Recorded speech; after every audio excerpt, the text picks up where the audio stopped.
Bonjour tout le monde et bienvenue à Learn French by Suchita.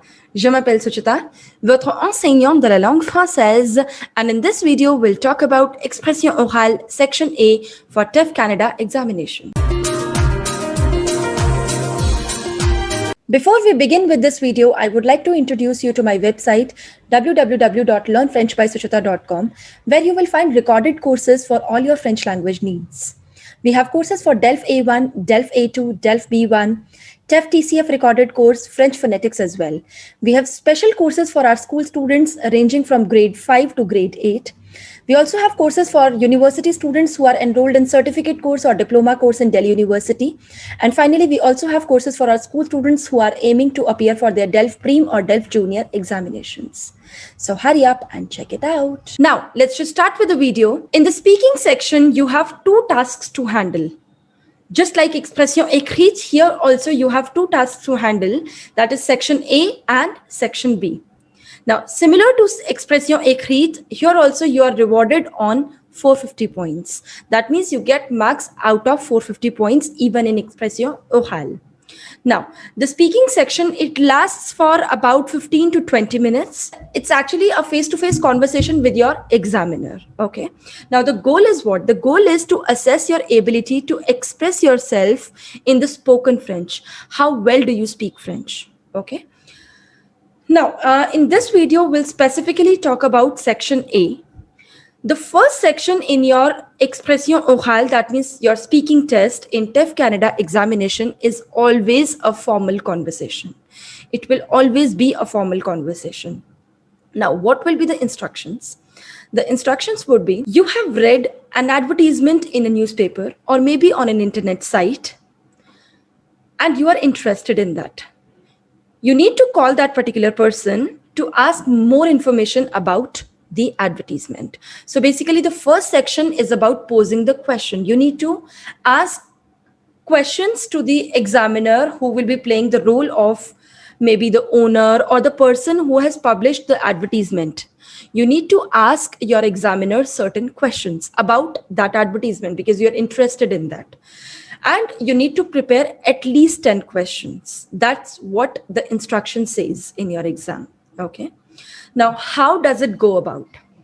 First of all, your examiner will always give you the article which has been printed in the newspaper or the article which you have seen on the internet site. The examiner will first give you the article.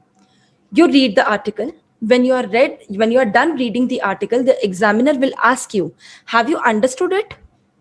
If you have understood, just say, oui, j'ai compris, j'ai bien compris. Yes, I've understood it well.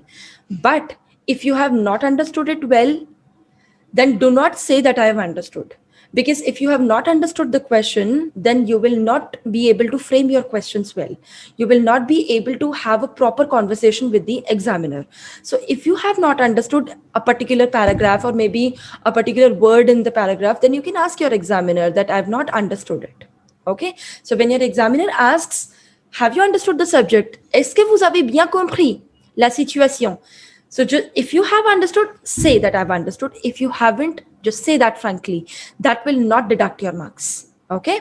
Now, that's one thing. Another thing you will get after you're done with this, you've read the instructions, everything is done. Then you will get 1 minute to think about the questions that you're going to pose to your examiner. You'll get just 1 minute. You cannot pen down anything. But you'll get 1 minute to reflect upon the questions which you will be asking to your examiner. Now, what are the things to keep in mind when you pose the questions? Okay. Now, if you are a student of French or if you are studying French anywhere, you must be aware that there are several ways of asking questions. In French, there are 3 ways of asking questions. The first one, intonation, the intonation. The second one is using est que, and the third way is using inversion form. Okay. Now, there are 2 types of questions, open-ended questions, closed-ended questions. Okay. So your way to ask the questions must vary. Okay. If you're asking question using the second form, let's say, then do not just keep on repeating the second form in every question. Variate it. Just put variety into that. Okay. And it should be different. Somewhere you're asking open-ended questions, somewhere you're asking closed-ended questions. So it should vary. Basically, your examiner should know that you know every way of posing the question. Yeah. Now, the second thing is the vocabulary. You should have a good baggage of vocabulary. Now, when you practice at least maybe 6, 7 situations, maybe 10, 12 situations, then you will realize that when you get a certain topic, then there are certain similar type of questions that you ask. Okay. So you should have a good baggage of vocabulary. The third thing, the conversation should make sense. It should be fluid. It should be coherent. It should not look like that you are just interested in posing your questions and you are not listening to your examiner. It's a dialogue. It's both ways. The examiner will reply to your questions and you should show your examiner that you are understanding what he or she is saying, and then pose your second question. It's not like that, just you need to just bombard your examiner with your questions. No, do not do that. So your conversation should be fluid, coherent, and it should make sense. Okay. Now, what will be your instructions? This instruction will always be same in section A, expression orale. Your situation might vary. The situation will vary, of course, but the instructions would be same. Now, the instruction is what? Vous avez lu l'annonce ci-dessus dans un magazine ou dans un journal et vous êtes intéressé. Vous contactez le responsable pour obtenir des informations supplémentaires. Préparez une dizaine de questions. L'examinateur joue le rôle du responsable. I'll explain you in English as well. You have read the below newspaper advertisement. Maybe you have read it in a magazine, you have read it in a newspaper, you have read it maybe on an internet site, and you are interested. You contact the person who has published that particular advertisement for obtaining more information about it. And you need to pose at least 10 questions.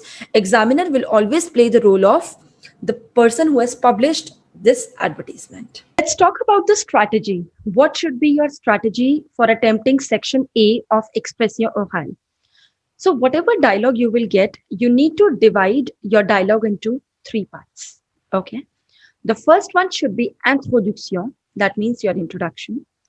The second one should be poser des questions, posing the questions. And the third one should be conclusion. So that means the third one should be conclusion. First, introduction. Second, posing the questions. And the third should be conclusion. So I'll tell you how it is. Let's start with the introduction. So whatever introduction I have written over here, you can consider it as a dummy. You can use it in any of your dialogue. In my classes, I tell you all the possibilities, but here we'll have to restrict ourselves. So you can say, bonjour madame, bonjour monsieur. Je me présente. Je m'appelle tac, tac, tac, whatever your name is. Je vous appelle suite à votre annonce concernant tac, tac, tac. Je voudrais vous poser quelques questions. Avez-vous quelques minutes à m'accorder? Which means what in English? So, good morning, sir. Good morning, ma'am. First of all, you need to present yourself. My name is this. And why are you calling? I'm calling you following your advertisement concerning whatever. Okay. And I would like to pose you certain questions. Do you have some minutes to give it to me? Okay. Now, the second part is poser des questions, posing the questions. So there are 2 types of questions that you can pose your examiner. Question ouverte et question fermée. Now, question ouverte, which means open-ended questions, and question fermée, which means the closed-ended questions. I'll explain you in English over here. Question ouverte, that means open-ended questions, which means, like, for example, you ask your examiner, where is the apartment situated? Let's say. So your examiner can reply, the apartment is situated in 9th district in Paris, or maybe he can say, my apartment is situated in Lyon, or maybe anywhere. That's an open-ended question. Now, what is a closed-ended question? Like, for example, if I say, is your apartment situated in 9th district in Paris? Then he has just 2 options to say. He can either say yes, he can either say no. So that's known as closed-ended question, where the person only has 2 options. either yes or no. An open-ended question can be anything where person can reply open-endedly. Okay. Now, the final thing is conclusion. This is the third part of your dialogue. That is where you need to thank your examiner because he has given you a lot of information about that advertisement. So you need to thank him now. So how would you say? You can say, d'accord, je vous remercie pour toutes ces informations. Je vais réfléchir et si je suis intéressé, je vous rappellerai ou je vous recontacterai. Je vous souhaite une bonne journée. Au revoir, madame. Au revoir, monsieur. So that's what. That's like, okay, I thank you for all these informations. I would think about it. I would reflect upon it. And if I'm interested, I would give you a call back. Have a nice day. Goodbye. So this is conclusion. You can even consider this as dummy. So first part is introduction. You need to introduce yourself. You need to tell your examiner why are you calling him or her. Second, you need to pose the questions, whatever questions you have listed. The third thing is conclusion, where you have to thank your examiner. So consider this as dummy. This was the first part of the video. We'll continue this topic in the second part of the video. So do not forget to watch it.